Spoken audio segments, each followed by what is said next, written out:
பிதாசுதன் பரிசுத்தாவியின் பேராலே ஆமென். ஆண்டவர் உங்களோடு இருப்பாராக, உம் ஆன்மாவோடும் இருப்பாராக.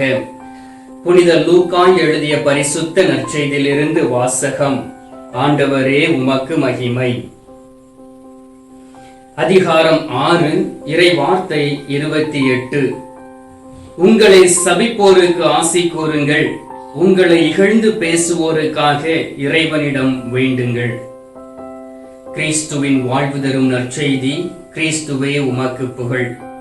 கிறிஸ்துவுக்குள் பிரியமான அன்பு சகோதர சகோதரிகளே, இந்த அதிகாலையிலே ஆண்டவர் நம்மோடு பேசியிருக்கின்றார். அன்பார்ந்தவர்களே, ஆண்டவருடைய வார்த்தைக்கு நாம் செவி கொடுக்கக்கூடிய வேளையிலே நம்முடைய செவிகள் திறக்கப்படுகின்றன. இந்த மாதத்தில் கடைசி நாளில் நாம் இருக்கின்றோம்.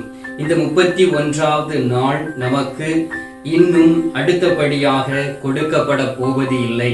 எனவே இந்த நாளை நாம் ஆண்டவருக்காக அர்ப்பணித்து ஆண்டவருடைய சமூகத்தில் அமர்ந்து இந்த மாதம் முழுவதும் நாம் செய்த தவறுக்காக மன்னிப்பு கேட்டு ஆண்டவரிடம் ஒப்புரவாக கூடிய வேளையிலே வரக்கூடிய மாதத்தையும் ஆண்டவர் நிறைவாக ஆசீர்வதித்து கொடுப்பார்.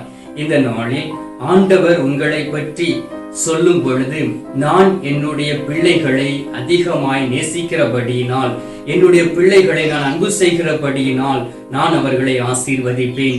ஆனால் அவர்கள் இன்னும் மனம் மாறாமல் இருக்கிறார்கள். மற்றவர்களை பற்றி இகழ்ந்து பேசிக்கொண்டு இருக்கிறார்கள். எனது சார்பாக படைக்கப்பட்ட பிள்ளைகளை தவறாக எண்ணிக்கொண்டு இருக்கிறார்கள். எனவே என்னிடம் வந்து மன்றாடக்கூடிய வேளையிலே நான் அவர்களுடைய பாவங்களை மன்னித்து அவர்களை நிறைவாய் ஆசீர்வதிப்பேன் என்று சொல்லுகின்றார். அன்பார்ந்தவர்களே, இந்த நாளிலும் இகழ்ந்து பேசுவோருக்காக ஜெபிக்கலாமா என்கின்ற ஒரு கேள்வி நம்முடைய உள்ளத்தில் எழுந்து கொண்டு இருக்கலாம். ஆம் அன்பார்ந்தவர்களே, ஆண்டவருடைய வார்த்தைகளை கடைபிடிக்கக்கூடிய வேளையிலே, ஆண்டவருக்கு உகந்த ஒரு பிள்ளைகளாய் நாம் வாழக்கூடிய வேளையிலே, நம்மை பற்றி அற்பமாக, நம்மை பற்றி இகழ்ந்து பேசக்கூடிய பிள்ளைகளுக்காக ஆண்டவருடைய சமூகத்தில் அமர்ந்து கண்ணீர் விட்டு ஜெபிக்க வேண்டும். ஒருவேளை உங்களை இகழ்ந்து பேசுகிறார்கள் என்றால் அவர்களுடைய மனமாற்றத்திற்கு நீங்கள் காரணமாய் இருக்க வேண்டும் என்பதற்காக ஆண்டவர் அதை அனுமதித்திருக்கலாம். எனவே நீங்கள் ஆண்டவருடைய சமூகத்தில் கடந்து வந்து முழங்கால் படியிட்டு உங்களுக்கு எதிராய் அவர்கள் பேசக்கூடிய அந்த வார்த்தைகளை நாம் ஆண்டவரிடம் ஒப்புக் கொடுத்து ஜெபிக்கக்கூடிய வேளையிலே ஒரு நாள் அந்த சகோதரி அல்லது சகோதரன் நல்ல ஒரு மனமாற்றம் அடைந்து நம் ஆண்டவராகிய இயேசு கிறிஸ்துவை பின்பற்றக்கூடிய ஒரு பிள்ளையாய் நடப்பார்கள். எனவே நாம் ஆண்டவரிடம் தொடர்ந்து அவர்களுக்காக ஜெபிக்க வேண்டும். மனமாற்றம் அடையும் வரை நாம் ஜெபிக்க வேண்டும். அவர்கள் திருந்தும் வரை நாம் ஜெபிக்கக்கூடிய வேளையிலே ஆண்டவர் நம்முடைய ஜெபத்தை கேட்பார். நாம் தவறு செய்யக்கூடிய வேளையிலும் கூட ஆண்டவர் நம்மை மன்னிப்பார். எனவே இகழ்ந்து பேசுகிறவர்களுக்காக நாம் ஜெபிக்க வேண்டும். பாருங்கள் அன்பார்ந்தவர்களே, தொடக்க நூல் 4வது அதிகாரத்தை நீங்கள் வாசித்து பாருங்கள். அதில் 2 சகோதரர்களை குறித்து சொல்லப்பட்டு இருக்கின்றது, காயினும் ஆபேலும். ஆபேல் என்ன செய்கின்றார் தெரியுமா? நல்ல மனது கொண்ட அவர் எப்பொழுதும் ஆண்டவரை நோக்கி இருக்கின்றார். எந்த ஒரு பலன் நிலத்திலிருந்து கிடைத்தாலும் அதை ஆண்டவருக்கு நல்ல ஒரு நறுமண காணிக்கையாய் ஒப்புக் கொடுக்கின்றார். எனவே ஆண்டவரை நோக்கி அவர் ஏறெடுக்கக்கூடிய வேளையிலே ஆண்டவர் அவருடைய உள்ளத்தை அறிந்து அவருடைய நற்செயல்களை பார்த்து அவரை நிறைவாய் ஆசீர்வதித்தார். ஆனால் மறுபுறம் அவருடைய உடன் பிறந்த சகோதரன் காயின், அவன் என்ன செய்தான் தெரியுமா? கடவுளுக்கு பிரியமில்லாத காரியங்களை செய்து எப்பொழுதுமே அவனுடைய உள்ளத்தில் வஞ்சனையும் கோபமும் நிறைந்து இருந்தபடியினால் ஆண்டவருக்கு உகந்த காணிக்கையை கொடுக்கவில்லை. நிலத்தில் கிடைத்த நல்ல காணிக்கைகளை அவர் என்ன செய்தார் தெரியுமா? அவருடைய பங்குக்காக வைத்துவிட்டு ஆவாத பொருட்களை கடவுளுக்கு காணிக்கையாய் கொடுத்தார். ஆண்டவர் ஆபேலை ஆசீர்வதித்தார்.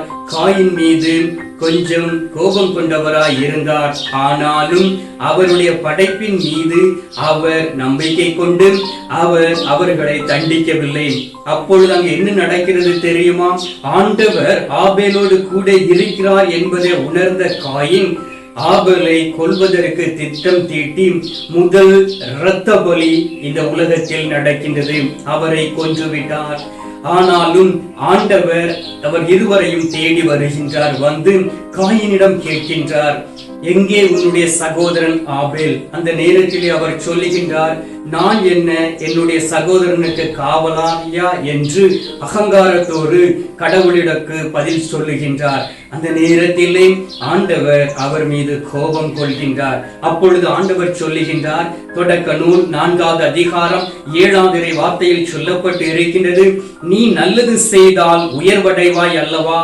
நீ நல்லது செய்யாவிட்டால் பாவம் உன்மேல் வேட்கை கொண்டு உன் வாயிலில் படுத்திருக்கும், நீ அதை அடக்கி ஆள வேண்டும் என்று ஆண்டவர் சொல்லுகின்றார். ஆம் அன்பார்ந்தவர்களே, அவன் நல்லது செய்ய தவறிவிட்டபடியினால் அவன் உயர் அடையாதபடி அவன் மாறிவிட்டான். எனவே அவனுடைய நெற்றியில் ஒரு அடையாளத்தை இட்டு, உன்னை எவனும் கொல்ல மாட்டான் என்று சொல்லி அவனை இந்த காட்டுக்குள் அனுப்பி விடுகின்றார். உன்னுடைய இரத்தம் பலியை எவனும் சுமக்க மாட்டான், அதே போல் நீ உன்னுடைய வியர்வையை சிந்தி உழைத்து நீ உண்ண வேண்டும் என்று சொல்லி காயினை அனுப்பி விடுகின்றார். கடவுளுக்கும் காயினுக்கும் இடையே உள்ள அந்த உறவு அதிலிருந்து விடுபடுகின்றது. ஆனால் கடவுள் அவனுக்கு துணையாய் இருக்கின்றார். ஆம் அன்பார்ந்தவர்களே, இதே போல்தான் நாம் மற்றவர்களை பற்றி அவதூறாகவும் அவர்கள் பாவம் செய்யாத நேரத்தில் அவர்கள் பாவம் செய்யதாக நாம் திரித்து கூறக்கூடிய வேளையிலும், அவர்கள் பேசாத நேரத்தில் அவர் பேசியதாக பொய் சாட்சி சொல்லக்கூடிய வேளையிலும் கண்டிப்பாக ஆண்டவர் ஆபேலோடு இருந்தது போல் அந்த சகோதரனோடு கூட இருப்பார். உங்களை காயினை தண்டித்தது போல் அவர் தண்டிக்க நேரிடும். எனவே மனம் மாற வேண்டும். கண்டிப்பது என்றால் ஆண்டவர் நேரடியாக வந்து உங்களை தண்டிக்க மாட்டார். சில நேரங்களில் ஆண்டவருடைய பிரசன்னம் உங்களை விட்டு கடந்து போய்விடும். ஆண்டவருடைய வல்லமை உங்களை விட்டு கடந்து போய்விடும். ஆண்டவருடைய பலன் உங்களை விட்டு சென்றுவிடும். அந்த நேரத்திலே சாத்தானுடைய வல்லமை உங்களுக்குள் கடந்து வரும். அப்பொழுது சாத்தானுக்கு உகந்த ஒரு பிள்ளையாய் நீங்கள் மாற்றப்படுவீர்கள். அவன் கற்றுக் கொடுப்பதை நீங்கள் செய்யக்கூடிய வேளையிலே கடைசியாக எல்லாவற்றையும் இழந்து போவீர்கள். எனவே மற்றவர்களை பற்றி இகழ்ந்து பேசாதபடி, மற்றவர்களை பற்றி குறை சொல்லாதபடி நம்மையே ஆய்ந்து அறிந்து ஆண்டவருடைய சமூகத்திற்கு வரக்கூடிய வேளையிலே ஆண்டவர் உங்களோடு கூட இருப்பார். ஆண்டவர் உங்களை நிறைவாய் ஆசீர்வதிப்பார். ஆண்டவர் உங்களை பலப்படுத்துவார். 1 பேதுரு 3வது அதிகாரம் 9வது வார்த்தையில் சொல்லப்பட்டு இருக்கின்றது, தீமைக்கு பதில் தீமை செய்யாதிருங்கள், பழி சொல்லுக்கு பழி சொல் கூறாதிருங்கள், மாறாக ஆசி கூறுங்கள்.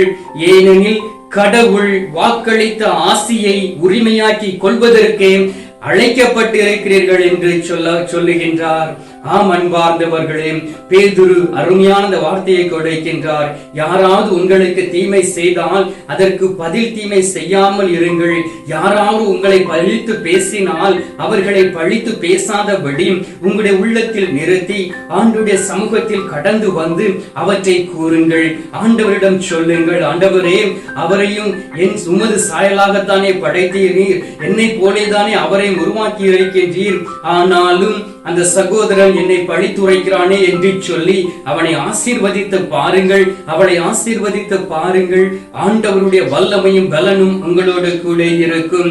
கடவுள் வாக்களித்த அந்த ஆசியை நீங்கள் உரிமை பேராக பெற்றுக் கொள்வீர்கள். அதுதான் கடவுளுடைய பிள்ளைகளுக்கு கடவுள் கொடுக்கக்கூடிய ஒரு உயர்வு.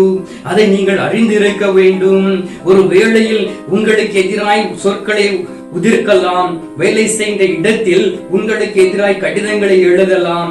தவறுதலாக எழுதி உங்களை பற்றி உங்களுடைய மேல் அதிகாரியிடம் பொய்யாக கூறி உங்களை வேலையில் இருந்து நீக்கலாம். கவலைப்பட வேண்டாம். உங்களை தலை குனிய வைத்த அந்த இடத்தில் உங்களுடைய எதிரிகளை ஆண்டவர் தலை குனிய வைப்பார். நீங்கள் என்ன செய்ய வேண்டும்? உங்களுடைய நாவினால் பாவம் செய்யாதபடி உங்களுடைய நாவை பாதுகாத்துக் கொள்ள வேண்டும். அப்பொழுதுதான் ஆண்டவர் நமக்கு பலனை கொடுப்பார்.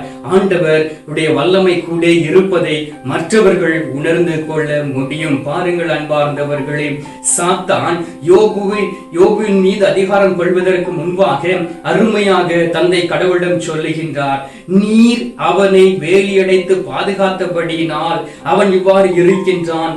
நீர் உமது கரத்தை அவரிடமிருந்து எடுத்துவிடும், அவன் உன்னை பழித்துரைப்பான் என்று சொல்லி ஆண்டவருக்கு முன்பாக நின்று பேசுகிறான்.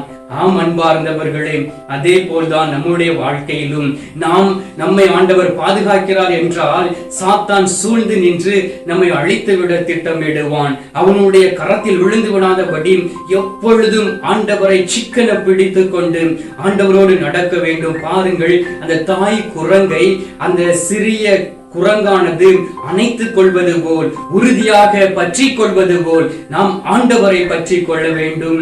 அப்பொழுதுதான் எந்த அவதூறும் நம் மீது வந்து ஏவாதபடி ஆண்டவர் பாதுகாப்பார்.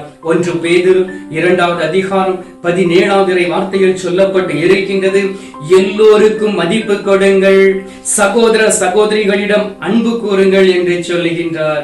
ஆம் அன்பார்ந்தவர்களே, உங்களை வெறுப்பவர்களை அன்பு செய்ய வேண்டும்.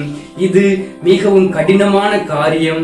ஆனாலும் நீங்கள் அன்பு செய்து பாருங்கள், ஆண்டவர் உங்களை ஆசீர்வதிப்பார். போலியாக அன்பு செய்தீர்கள் என்றால் ஆண்டவர் உங்களை ஆசீர்வதிக்க மாட்டார். உள்ளத்தில் வஞ்சகத்தை வைத்துக் கொண்டு அந்த மனிதருக்கு முன்பாக நன்றாக சிரித்து பேசி மழுப்பி பேசக்கூடிய வேளையிலே ஆண்டவர் உங்களுடைய உள்ளத்தை அறிவார். உங்களுடைய உள்ளத்தில் வஞ்சகம், ஆனால் உங்களுடைய நாவில் இனிப்பான வார்த்தைகள் ஆண்டவர் அறிந்திருக்கின்றார்.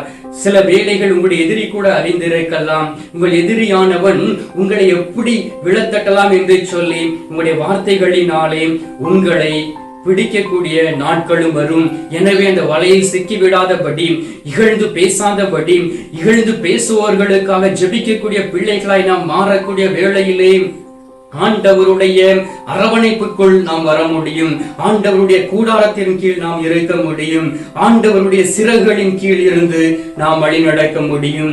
எனவே அன்பார்ந்தவர்களே, இந்த மாதத்தின் கடைசி நாளான இந்த நேரத்திலே நாம் ஆண்டவரிடம் நாம் ஜெபிப்போம். ஆண்டவரே, நீர் மட்டும் எங்களுக்கு போதும் சுவாமி, உமது வல்லமை மட்டும் எங்களுக்கு போதும் சுவாமி, எங்களுக்கு வேறு ஒன்றும் வேண்டாம் சுவாமி.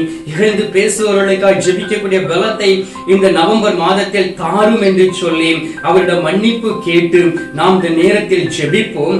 ஆண்டவர் உங்களை ஆசீர்வதிப்பார். ஆண்டவர் உங்களை மேன்மேலும் உயர்த்துவார். அதற்காக இந்த நேரத்தில் நாம் ஜெபிக்கலாமா? இப்பொழுது நாம் ஜெபிப்போம். எங்கள் பரலோக தந்தையே, இயேசு கிறிஸ்துவை தூய ஆவியே, தந்தையே, இந்த அருமையான காலை பொழுதிற்காக நன்றி சொல்லி உம்மை துதிக்கிறோம். ஆண்டவரே, இந்த மாதம் முழுவதையும் காண நீர் கொடுத்த மேலான கிருபைக்காக நன்றி. ஆண்டவரே, இந்த நாட்களில் எல்லாம் நீர் எங்களை அரவணைத்து வழிநடத்தியதற்காக நன்றி. இந்த மாதம் முழுவதும் கண்மணி போல் எங்களை பாதுகாத்ததற்காக நன்றி. ஆனாலும் தகப்பனே, உம்முடைய பிரசன்னத்தை உணராதபடி, உம்முடைய வல்லமையை உணராதபடி நாங்கள் அநேக முறை பாவம் செய்து ஆண்டவரே நீர் கொடுத்த வல்லமையை இழந்து போய் இருக்கின்றோம். சார்பாக படைக்கப்பட்ட பிள்ளைகளை தவறாக பேசி, அவதூறாக பேசி அவர்களை பாவம் செய்ய நாங்கள் துணையாய் இருந்து இருக்கின்றோம். ஆண்டவரே, நீர் சொல்லியிருக்கின்றேன், தீமைக்கு பதில் தீமை செய்யாதீர்கள், பழி சொல்லுக்கு பழி சொல் கூறாதீர்கள் என்று சொன்னீரேன்.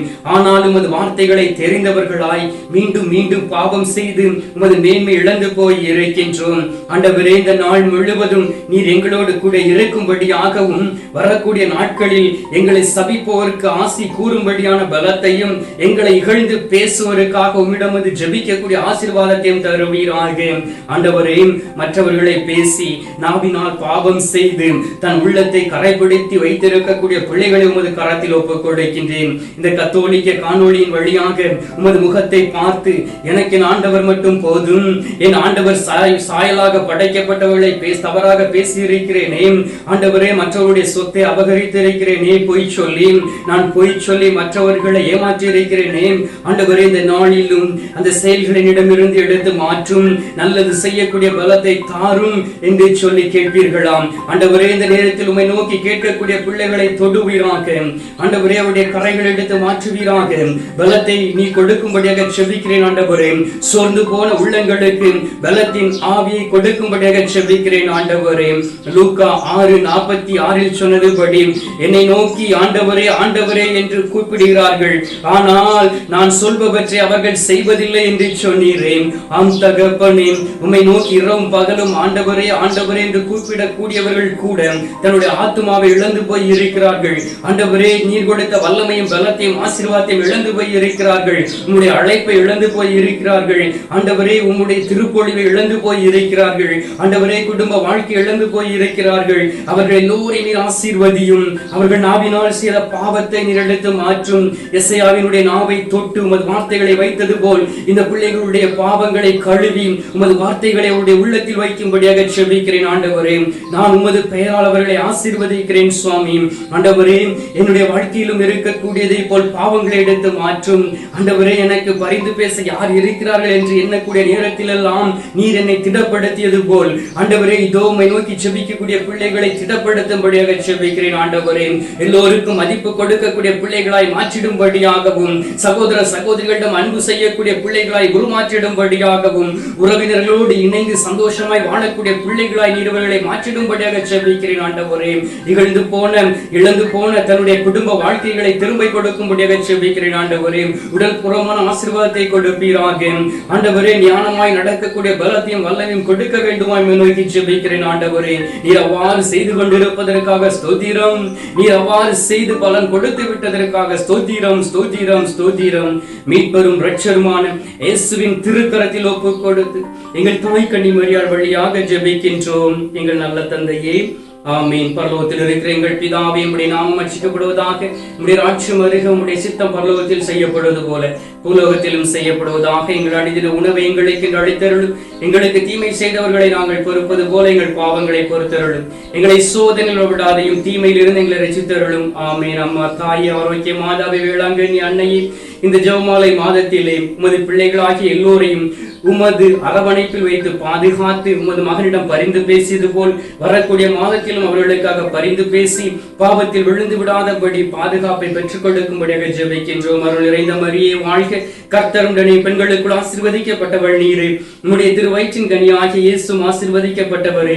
அஜிஷ்ட மரியே, சர்வேசனுடைய மாதாவே, பாவிகளா இருக்கிற எங்களுக்காக இப்பொழுதும் எங்கள் மரண நேரத்திலும் வேண்டிக் கொள்ளும். ஆமீன். பிதாவுக்கும் சுதனுக்கும் பரிசுத்த ஆவிக்கும் மகிமை உண்டாவதாக. அதில் இருந்தது போல இப்பொழுதும் எப்பொழுதும் என்றென்றும் இருப்பதாக. ஆமீன். அன்பார்ந்தவர்களே, ஆண்டவர் நம்முடைய ஜெபத்தை கேட்டிருக்கின்றார்.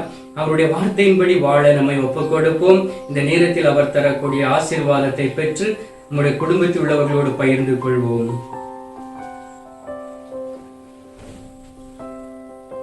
எல்லாம் வல்ல இறைவன் பிதா, சுதன், பரிசுத்த ஆவி உங்களை ஆசீர்வதித்து மற்றவர்களை பற்றி இகழ்ந்து பேசாதபடி உங்களுடைய நாவில் காவத்தூள்களை வைத்து அரவணைப்பாராக.